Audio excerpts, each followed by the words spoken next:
माझ्या 9 दिवसांच्या गोकर्ण आणि गोवा ट्रिपची सुरुवात या व्हिडिओपासून होत आहे.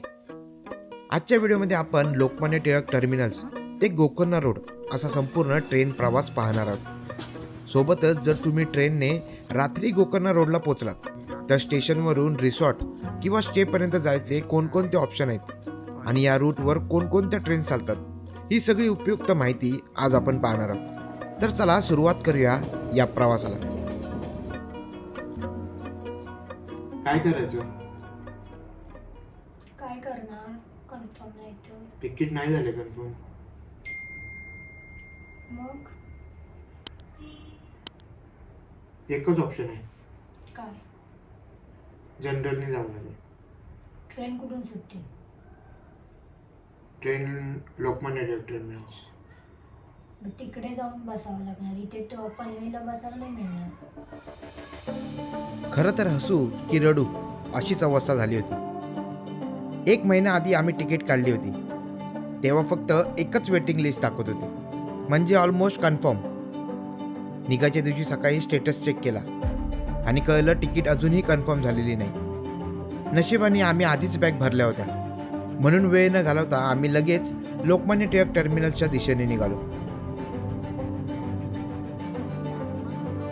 लोकमान्य टिळक टर्मिनल्स ते गोकर्ण रोड या मार्गावर दररोज जाणारी सर्वात महत्त्वाची आणि इझी ट्रेन म्हणजे मत्स्यगंधा एक्सप्रेस. ही ट्रेन रोज मुंबईवरून सुटते आणि गोकर्ण रोड स्टेशनवर थेट पोहोचते, म्हणून प्लॅनिंग करताना बहुतांश लोकांची फर्स्ट चॉईस ही ट्रेन असते. आम्ही सुद्धा याच मत्स्यगंधा एक्सप्रेसने प्रवास करत आहोत. या व्यतिरिक्त गोकर्ण रोडला थेट जाणारी दुसरी एकच ट्रेन आहे, ती म्हणजे मारुसागर एक्सप्रेस. ही ट्रेन दर शनिवारी सकाळी 5:25 वाजता पनवेलवरून सुटते आणि गोकर्ण रोडला थेट जाते. लोकमान्य टिळक टर्मिनल्सवरून आम्ही गोकर्ण रोडसाठी जनरल कोचची तिकीट काढली. ट्रेनमध्ये चढल्यावरच कळलं, जनरल कोचमध्ये प्रचंड गर्दी होती. जनरल डबा आहे, पूर्ण भरलेला आहे. बरोबर टायमिंगवर म्हणजेच 3:10ला आमची ट्रेन सुटली. एवढी गर्दी होती म्हणून मी जनरल कोचमध्ये थांबलो आणि मयुरीला लेडीज कोचमध्ये बसवलं आणि आमचा तो डिसिजन एकदम करेक्ट ठरला. कारण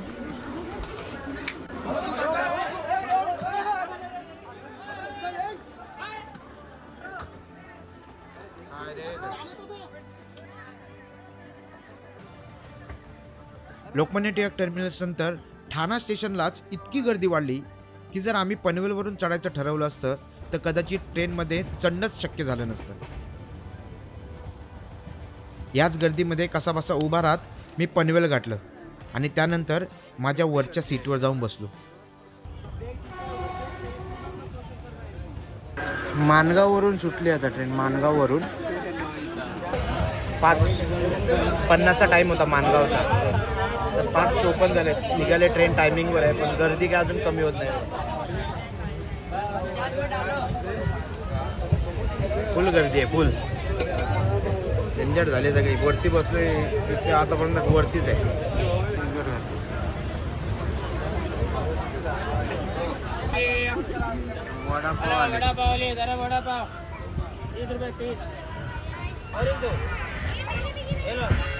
लोकमान्य टिळकला जेव्हा मी ट्रेनमध्ये बसलो, आता इथे उतरलोय वीरला, तोपर्यंत खाली एवढी गर्दी होती, तुम्ही बघितला व्हिडिओमध्ये. पूर्ण वेळ गर्दीच आहे आणि सगळी झंझटमारी झाली आहे माझी. पण सगळं बुकिंग केलं होतं त्यामुळे जाणं भागच होतं. आणि बघूया आता कसं होतं. पुढे जाऊन मला वाटतं चिपळूणला आणि रत्नागिरीमध्ये थोडी कमी होईल आणि मोस्ट ऑफ लोक तर मडगाववाले आहेत. जनरल कोच आणि इथे हा लेडीज कोच आहे. इथे मयुरी बसते, हे बघा.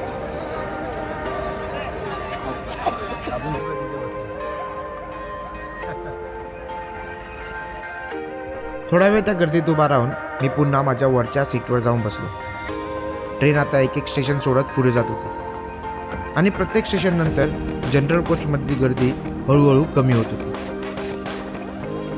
जोपर्यंत ती गर्दी होती तोपर्यंत जो गोंधळ होता तो आता थोडा शांततेत बदलत होता.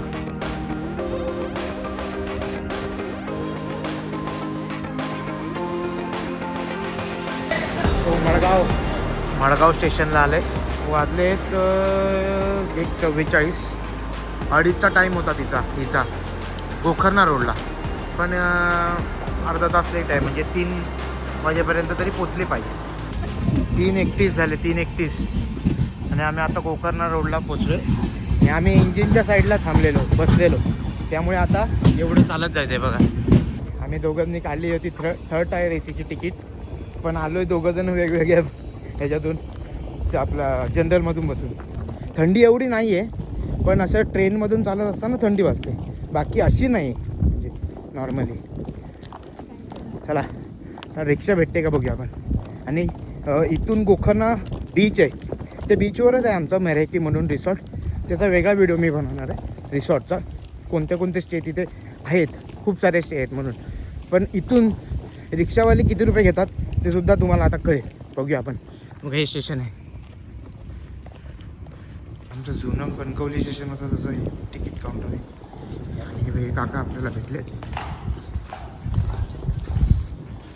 असं काय नाही, रिक्षा आहेत, कॉलिस गाड्या आहेत इको सारख्या. हे बघा. कितना दूर है ये Gokarna beach, Gokarna road station से? वो 10 किलोमीटर है। 10 किलोमीटर. हाँ, और उसके लिए चार्ज कितना करते हैं?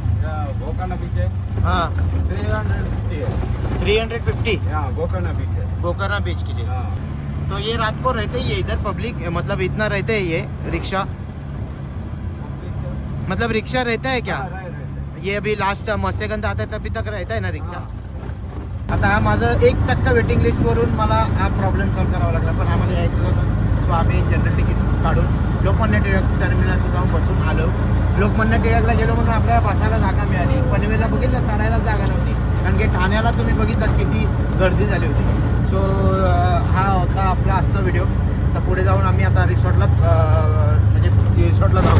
आमचं अर्ली चेक इन दिलं तर अर्ली चेक इन करू, नाही तर थोडा वेळ रिसेप्शनला थांबून नंतर चेक इन करू. 10चं चेक इन आहे आमचं, थोडं लेटच होईल, पण ठीक आहे, बघूया कसं होतं ते. रिसॉर्टचा वगैरे व्हिडिओ वेगळा मी करणार आहे. तर तुम्ही नवीन असेल चॅनलवर तर सबस्क्राईब करा. आणि आतापर्यंत व्हिडिओ बघत असाल तर तुम्हाला काय वाटतं ती कमेंट करून सांगा.